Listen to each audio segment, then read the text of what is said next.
नमस्कारम दोस्तों, आगे एक नए वीडियो के साथ आप लोग के व्यस्त इस वीडियो को लास्ट तक देखना। चैनल पे पहली बार होंगे तो चैनल को सब्सक्राइब, बेल आइकन को प्रेस कर देना जिस चैनल है नए वीडियो के बारे में आपको पता चल सके। गाइस, प्रमोद प्रेमी यादव का फिर से एक नया तहलका। रोज गाना आता है, रोज चलेगा भाई। प्रमोद प्रेमी यादव के सामने कोई टिक नहीं सकता।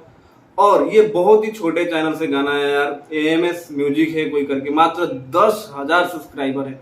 और इसी चैनल से इनका प्रीवियस जो गाना रिलीज हुआ था, मजनुआ के रे पगली थाना दीवाना बा जो गाना था बहुत ही बेहतरीन था। छोटा चैनल होने के वजह से गाने पे व्यूज बहुत कम मिल रहा है, क्योंकि इस गाने में भी मुझे लग रहा है 3 से 4 घंटा गाने को रिलीज किया हुआ हो गया और मात्र 2000 व्यू अभी अपडेट हुआ है। तो ये पता नहीं भोजपुरी के सिंगरों को क्या हो गया, और खास करके प्रमोद प्रेमी और खेसारी लाल यादव को, जो आजकल 2-2 हजार 3-3 हजार सब्सक्राइबर वाले चैनल से गाना लेके आ रहे हैं। बहुत ही प्यारा गाना है, बहुत ही प्यारा गाना है। गाने को लिखा है रवि यादव ने और म्यूजिक है अभिषेक तिवारी का।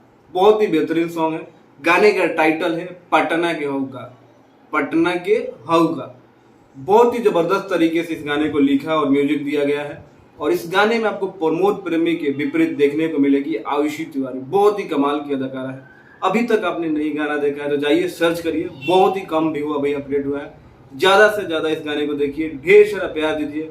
प्रमोद प्रेमी के फैन हैं तो ज्यादा से ज्यादा शेयर करिए और वीडियो को जाके एकदम सुपर डुपर हिट बनाइए। बाकी मिलते हैं अगले वीडियो में, तब तक अपने भाई को दो इजाजत।